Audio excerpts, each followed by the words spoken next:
PVR institute Proddatur. మనకు first page counselling ద్వారా వచ్చినటువంటి సీట్ ద్వారా మనం సాటిస్ఫై అయ్యి ఉంటాము. కాబట్టి సెకండ్ పేజ్ కౌన్సిలింగ్కు చాలా మంది వరకు పెట్టుకుంటూ ఉంటారు. సో ఇంకా బెటర్ కాలేజీ లేదా మనం అనుకున్నటువంటి కాలేజ్ బ్రాంచ్ రావడం కోసం. అయితే వీటికి సంబంధించి మనం అనుకున్న ప్రకారాన్ని ఫస్ట్ పేజ్కి సంబంధించినటువంటి రిపోర్ట్ అనేది ఎప్పుడైతే కంప్లీట్ అయిపోయిందో 26వ తేదీ కంప్లీట్ అయిపోయిందో 27వ తేదీ నుంచి షెడ్యూల్ అయితే ఇవ్వడం అయితే జరిగింది. సో ఈ కంప్లీట్గా ఈ డీటెయిల్స్ అనేది మనం చెప్పుకున్నాం, ఏ విధంగా పెట్టుకోవాలంటే ఏ విధంగా మన సీట్ కన్ఫర్మేషన్ తీసుకోవడం కోసం ట్రై చేయాల్సింది అనేసి. ఇక్కడ ఇన్స్ట్రక్షన్స్ అనేవి ఇచ్చాడు.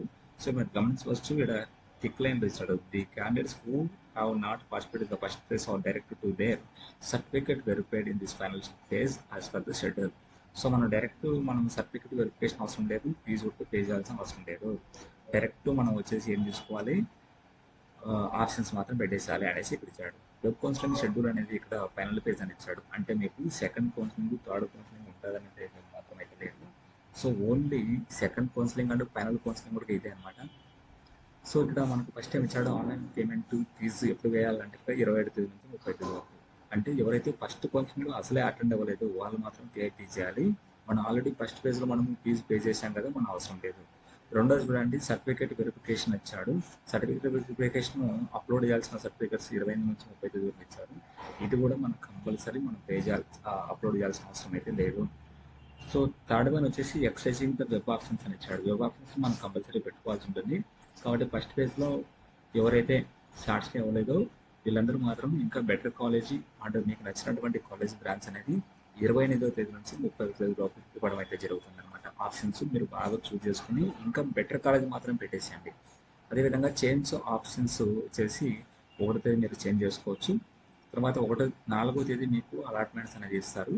4 నుంచి 8వ తేదీ లోపు, ఆగస్టు 4 నుంచి 8వ తేదీ లోపు మీరు కాలేజ్ పోయి ఇప్పుడు ఎలా అయితే రిపోర్ట్ చేశారో అదేవిధంగా మీకు 2 పేజెస్ తీసుకుని ఇవ్వాల్సి ఉంటుంది. తర్వాత 10వ తేదీ నుంచి కానీ క్లాస్ వర్క్ అయితే స్టార్ట్ అవుతుంది. సో వీటికి సంబంధించి మొత్తం డీటెయిల్స్ అనేది ఎలిజిబిలిటీస్ ఇవంతా మీకు ముందు ఉన్నట్టు ప్రకారం అయితే ఇచ్చాడు అనమాట. సో ఫీజు పేమెంట్ ఇదంతా మీరు చేయాల్సిన అవసరం అయితే లేదు. ఓన్లీ ఆప్షన్స్ మాత్రం మీరు పెట్టుకోవాల్సిన అవసరం అయితే ఉంటుంది. దేని ద్వారా ఇంతకుముందు హాల్ టికెట్ నెంబర్ ఏదైతే మనం చేసినామో దాని ద్వారా మాత్రమే చేసుకోవాల్సి ఉంటుంది అనమాట. ఈ సర్టిఫికేట్స్ కానీ పేమెంట్ కానీ చేసుకోవాల్సిన అవసరం లేదు. కానీ ఈసారి ఆప్షన్స్ పెట్టినప్పుడు చాలా జాగ్రత్తగా, చాలా బెటర్గా మీకు కంపల్సరీ వచ్చే విధంగా చూసుకోవాల్సి ఉంటుంది. ఇక్కడ చూడొచ్చు, ఇక్కడ ఫైనల్ పేజ్ కౌన్సిలింగ్ సంబంధించి మీకు కొన్ని ఇన్స్ట్రక్షన్స్ ఇచ్చాడు. సో ఫస్ట్ పేజ్లో వచ్చినటువంటి ఫస్ట్ పాయింట్ ఏంటంటే, ఫస్ట్ పేజ్లో వచ్చినటువంటి సీటు మీకు ఇంట్రెస్ట్ లేకపోయినా, అదేవిధంగా సీట్ వచ్చేసి దూరం అదే మాలకు వచ్చేసి సర్టిఫికేట్స్ వెరిఫైడ్ అయ్యి కాకపోయినా కానీ ఇవ్వడం అయితే జరుగుతుంది. కాబట్టి మీరు ఫస్ట్ పేజ్లో సెకండ్ కౌన్సిలింగ్ వచ్చినటువంటిది ఆప్షన్స్ పెట్టినా కానీ ఫస్ట్ పేజ్లో సీట్ అయితే క్యాన్సిల్ అవ్వదు. ఓకే, కాబట్టి మీరు సెకండ్ పేజ్లో సీట్ అలాట్ అయితే కనుక ఫస్ట్ పేజ్లో వచ్చినటువంటి సీట్ మీకు క్యాన్సిల్ అవుతుంది. సెకండ్ పేజ్లో మీకు సీట్ రాకపోతే ఫస్ట్ పేజ్లో ఉన్నటువంటి సీట్ అలాగే ఉండిపోతుంది అనమాట. ఓకే, సో మీకు ఇక్కడ ఇన్స్ట్రక్షన్స్ కూడా ఇచ్చాడు, నో ప్రాబ్లం. కాబట్టి మీరు ఆప్షన్స్ పెట్టుకోవచ్చు.